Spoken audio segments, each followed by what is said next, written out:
The day I got back from Iceland, I didn't even make it halfway down my own driveway before I knew something was wrong. Not in a vague, uneasy way, but in that gut punch, something's missing kind of way where your brain refuses to process what your eyes are already seeing. Because where my ice house had stood for over a century and a half, there was nothing but broken stone, splintered beams, and a wide, ugly scar of dirt facing the lake. I remember just sitting there in my truck, engine still running, hands on the wheel, staring like if I blinked hard enough it might come back. But it didn't. And that's when it hit me. Someone didn't just damage it, they erased it. I'd been gone for a little over 3 months, up in Iceland chasing glacier formations for a research project I'd been working on for years, and while I was out there, knee-deep in ice that had survived thousands of winters, someone back home had decided that my family's 170-year-old ice house didn't deserve to survive one more. Now, that ice house wasn't just some old structure sitting around collecting moss. It was part of the land's story, and honestly, part of mine too. The property itself is about 21 acres along the lake. Nothing flashy, just quiet water, old trees, and enough space to hear yourself think. I moved there back in 2011 after my dad passed, took over the land, and spent years restoring that ice house piece by piece, carefully, stubbornly, sometimes obsessively, because it mattered.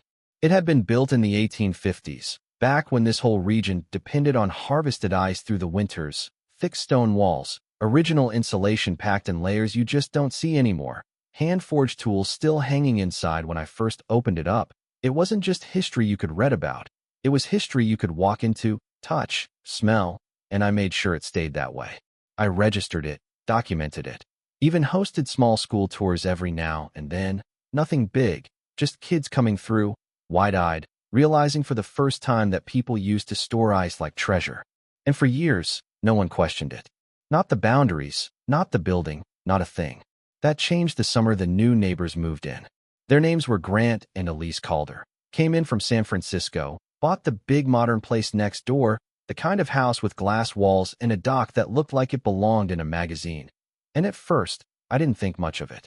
People come and go around the lake. Some stay, some don't.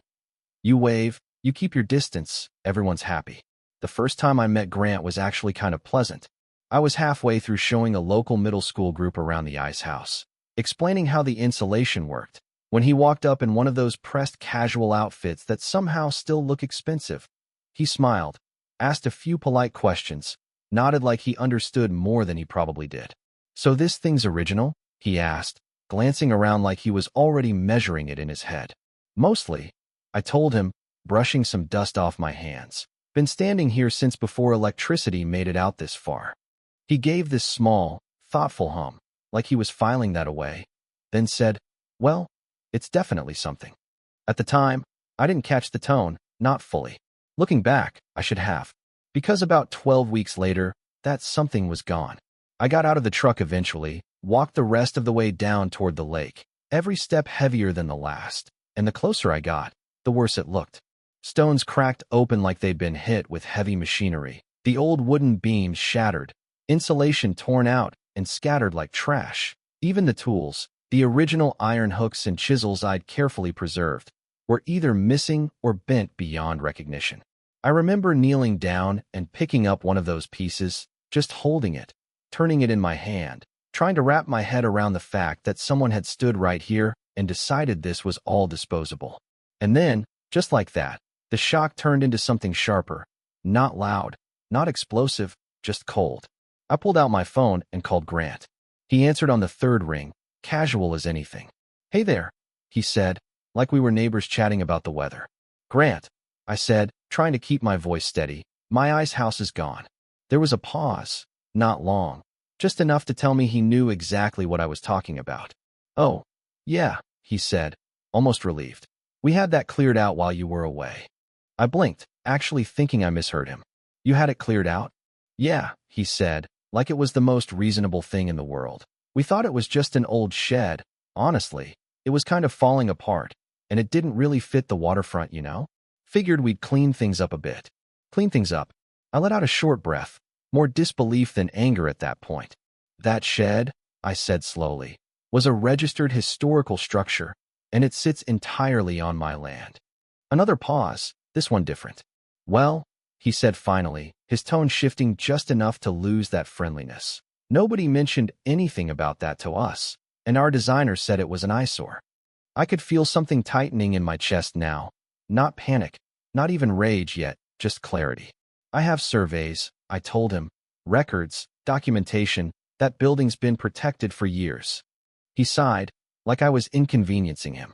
Look, he said, it's already done. If you want to make a thing out of it, talk to a lawyer. And just like that, he hung up.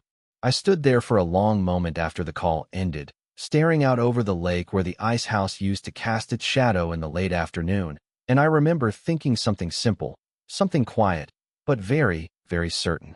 He really thinks this is over. He really thinks he gets to decide what matters on land that isn't his. And that was the moment I stopped seeing it as a mistake and started seeing it for what it was. A decision. And if he got to make one, so did I. I didn't call anyone else that day. Not the county, not the historical registry, not even the couple of neighbors who would have happily come over just to stand there and shake their heads with me. Instead, I drove straight into town, still covered in dust from kneeling through what used to be my ice house, and walked into the one office I knew would take this seriously without turning it into small talk. Her name was Caroline Mercer. Been practicing land and preservation law longer than I'd even owned the property, sharp as a blade and about as patient as one when people wasted her time. And the moment she saw my face when I walked in, she didn't ask how I was doing. She just said, "What happened?" They tore it down, I told her, dropping a chunk of old stone on her desk like evidence from a crime scene. All of it. She didn't react right away, just looked at the stone, then at me, then reached for her glasses and said, "Start from the beginning." So I did. Iceland, the return, the rubble, the phone call, every word Grant had said, including that little suggestion to lawyer up like it was some kind of joke. By the time I finished, she was already pulling up property maps on her screen, fingers moving fast, precise. "All right," she said after a minute, turning the monitor slightly toward me. "Your boundary line is crystal clear, and this structure," she tapped the screen, "is not only fully on your land, it's flagged in the State Preservation Registry." I let out a breath I didn't realize I'd been holding. "So?" I asked. She leaned back slightly, folding her arms, eyes narrowing just a touch. "So, they didn't just trespass," she said. "They destroyed a protected historical structure on private property, knowingly or not. Doesn't matter, which means liability isn't just civil, it's substantial." "How substantial?" She gave me a look, the kind that lands before the number does. "Reconstruction alone," she said, "if done authentically, you're looking at around 800,000 to 900,000. I nodded slowly, not because I liked the number, but because it felt right, not inflated, not exaggerated, just real. "And if they don't pay?" I asked. That's when she said something that shifted everything. "Then we make them." Now, Caroline wasn't the dramatic type. She didn't raise her voice, didn't throw around threats, but there was something in the way she said that, calm and certain, that told me this wasn't going to end quietly. Within 48 hours, she had everything lined up, survey confirmations, registry documentation, damage assessments, even statements from the Preservation Board verifying the structure's historical value, and then she drafted the letter.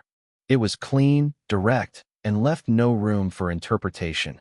10 days to pay $890,000 for full restoration to original standards, or we proceed with legal action, including claims for landmark violation, property damage, and punitive measures. We sent it certified, and then we waited. For about 3 days, just long enough for me to start wondering if maybe, just maybe, they'd realize the situation they'd put themselves in and settle it before things escalated further. That thought didn't last. Their response came through a law firm, sleek letterhead, polished language, the kind of tone that tries to sound reasonable while quietly dismissing everything you've said. They claimed the structure was structurally unsound, suggested it posed a potential safety hazard, and then, almost generously, offered me $45,000 as compensation. Not for rebuilding, not even for the loss itself, but for what they called a commemorative historical marker. I actually laughed when I read that part, not because it was funny, but because it was so far off from reality it almost felt like satire.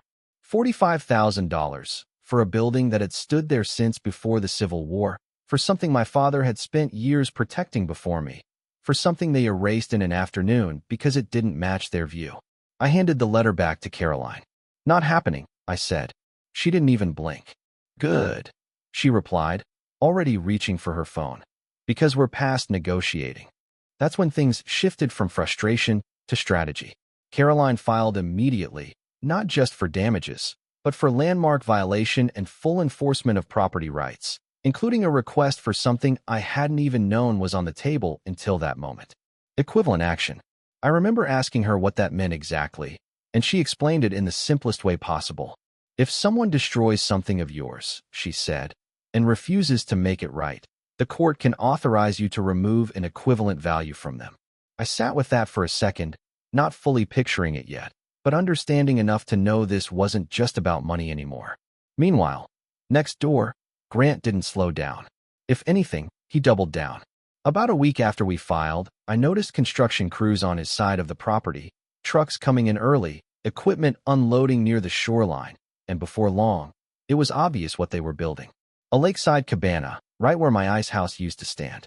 I walked over the first morning. I saw the foundation being marked out. Not angry, not yelling, just steady. Grant, I called out as he stood there with a tablet in hand, going over plans with a contractor. He turned, gave me that same measured look I remembered from the first day we met. You're building on my property, I said. He barely hesitated. My attorney reviewed everything.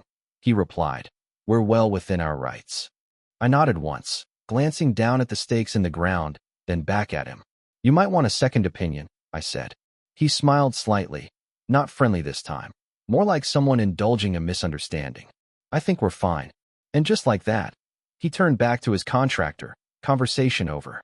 That moment stuck with me, not because of what he said, but because of how certain he sounded. He didn't think he was taking a risk. He thought he'd already won. Over the next several weeks, I watched that cabana take shape. Steel framing, polished wood, custom decking stretching out toward the lake.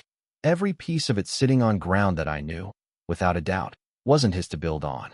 And the whole time, we were waiting on the court. Waiting while he invested more money, more time, more confidence into something that legally was already standing on borrowed ground. 15 weeks after filing, we finally got our date. The courtroom wasn't dramatic. No big speeches, no surprises, just documents, testimony, and a judge who didn't seem particularly interested in theatrics. Judge Halvorsen reviewed everything, the surveys, the registry, the photographs, even the call logs Caroline had documented. At one point, he looked over his glasses and asked a single question. Is there any dispute, he said, that the structure was located entirely within the plaintiff's property boundary? Grant's attorney hesitated, just for a second. No, Your Honor. That was it. That was the moment the air shifted. The ruling came not long after, clear, direct, and final. The ice house had been legally protected, fully within my property, and unlawfully destroyed. Damages were warranted, and due to the refusal to comply, the court granted authorization for equivalent removal, matching assessed value, plus additional penalties tied to the landmark violation. Immediate execution approved. I remember sitting there as the words settled in, not feeling victorious, not yet, just aware that something had been set in motion that couldn't be undone. Because now it wasn't about what they had taken. It was about what I was legally allowed to take back. And for the first time since I stood in that pile of rubble, I could see exactly how this was going to end. The order came through just after lunch. No ceremony, no dramatic phone call, just a forwarded document from Caroline with a short message underneath it that read, "You're clear to proceed." I stared at that line longer than I expected to, not because I didn't understand it, but because of what it actually meant. This wasn't hypothetical anymore. It wasn't a threat sitting on paper. It was permission. And once you have permission like that, the next step is a choice. I didn't rush it. That's the part people always get wrong when they hear this story. They imagine I jumped up, called the first demolition crew I could find, and went in swinging. But that's not how it happened. I took that afternoon, walked the property again, stood where the ice house used to be, looked out over the water the same way I had 100 times before, and I let myself feel it properly for the first time since I got back. Not just the anger, but the loss, the quiet kind that doesn't show up all at once, just settles in and stays there. By the next morning, though, that feeling had shifted into something steadier. Not revenge, Not exactly, more like balance. I called a guy named Russell Pike. He ran a waterfront demolition outfit about an hour north, specialized in structures built close to the lake, docks, boathouses, that kind of thing. Someone had recommended him years back when I was reinforcing my shoreline, and I remembered thinking at the time, hope I never need that. Turns out, I did. He met me on site 2 days later, walked the perimeter with me, studied the court order, nodded once, and said, "You want this done clean, or you want it done fast?" I gave a small shrug. "I want it done right," I said. He smiled just a little at that, like he understood exactly what I meant. We coordinated everything properly. Permits confirmed, the county notified, even the Preservation Commission looped in, so there was no confusion about what was happening and why. Caroline insisted on documenting every step, every piece of equipment, every phase of the process. Not because we expected trouble, but because when people like Grant run out of control, they tend to reach for whatever they can after the fact. The morning we started, the lake was dead calm. One of those still, quiet mornings where sound carries farther than it should, and I remember thinking how strange it was that something so destructive was about to happen in a place that peaceful. Grant's boathouse sat right along the waterline, custom-built, all clean angles and polished wood, with a wide deck stretching out over the lake. It was impressive, I'll give him that, expensive too, easily in the same range as what my ice house had been valued at. Russell's crew moved in without noise at first, just positioning equipment, setting markers, checking structural points. No yelling, no chaos, just methodical preparation. Then the first machine fired up. That sound, it cuts through everything. The initial break wasn't explosive, it was controlled, deliberate, a section of the outer deck giving way under hydraulic pressure, wood cracking, supports shifting, and once that first piece went, the rest followed like it had been waiting for permission. I stood off to the side with Caroline, both of us watching as the structure began to come apart piece by piece. Decking pulled back, beams lifted and snapped, support columns crushed down into themselves. It wasn't fast, not at first, but it was thorough. 17 hours in, the entire dock system was gone. By the second day, they were into the main structure, interior framing exposed, roof sections peeled back, storage units crushed and cleared, every component cataloged, documented, removed in sequence. There's something surreal about watching something that was built to impress get reduced to fragments. Not because it's satisfying in a simple way, but because you realize how temporary all of it is when it's built on the wrong foundation. On the third day, it was finished. Where his boathouse had stood, there was nothing but leveled ground, clean shoreline, and open water. That's when Grant showed up. Him and Elise came down the driveway faster than I'd ever seen them move before. Car door slammed, footsteps quick, voices already raised before they even reached us. "What the hell is this?" he shouted, looking past me at the empty stretch of land like it didn't make sense. I didn't answer right away, just let him take it in.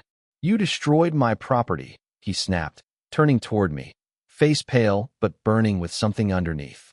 I reached into the folder Caroline had handed me earlier and pulled out a copy of the court order, holding it out toward him. "Court authorized," I said calmly. "Equivalent removal. Assessed value matches the ice house you demolished." He didn't take the paper at first, just stared at it, then at me. "You think this is over?" he said, voice tightening. "I'll bury you in lawsuits. You have no idea who you're dealing with." That part, I almost smiled at. Not out of arrogance, just recognition. "I think," I said, finally letting a little edge into my voice. "You already tried that approach." Elise stepped in then, quieter but sharper. "This is insane, all of this over some old building."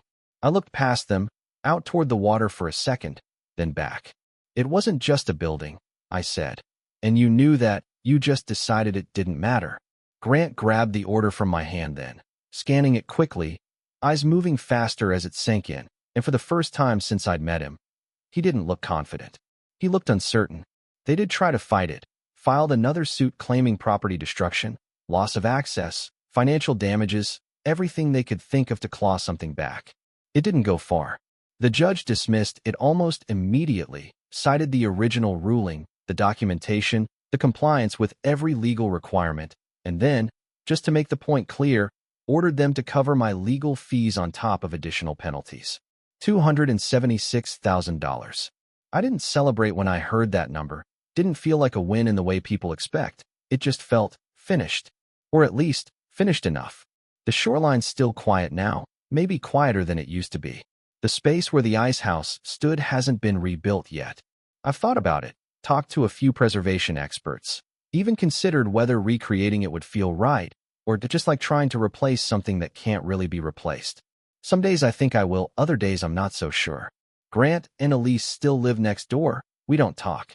Not out of hostility, not anymore, just distance.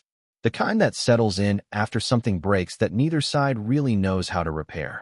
And every now and then, I catch myself wondering, if they had just knocked on my door that day, asked a question, taken 5 minutes to understand what they were looking at, how different things might have turned out. But they didn't. They made a decision, the same way I did later. And I guess that's the part that sticks with me the most, not the destruction, not even the outcome, but how quickly things escalate when people decide they're right without ever checking if they are. So I'm curious what you think. Was this justice, or did it go too far?